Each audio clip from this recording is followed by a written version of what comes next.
Video edit करने के बाद एक सबसे बड़ी प्रॉब्लम होती है उसके अंदर साउंड इफेक्ट्स डालना, और उससे बड़ी प्रॉब्लम कि साउंड इफेक्ट ढंग से ढूंढना। तो यार मेरे हाथ में इतनी धमाकेदार स्क्रिप्ट लगी है ना, स्क्रिप्ट क्या ट्रिक लगी है।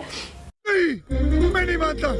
पहले वीडियो डाउनलोड कर लो अपने YouTube से जिसमें सारे साउंड इफेक्ट होते हैं, उसको नॉर्मली प्लेस कर दो अपने वीडियो पे और सारा एक्सट्रैक्ट कर लो, ठीक है। देन उसके बाद जहाँ जहाँ उसमें जैसे बीप है या फिर और साउंड इफेक्ट्स है, उसको अपनी मर्जी से कस्टमाइज करके लगाते चले जाओ एक बार। ये सबसे ज़्यादा टाइम सेवर मेरा काम था और बहुत ईजिली मेरी वीडियो एडिटिंग हो गई, जिससे बहुत ज़्यादा मेरे को मज़ा भी आया एंड मुझे एक न्यू एक्सपीरियंस मिला। तुम भी ट्राई करके बताना, कमेंट्स नीचे है।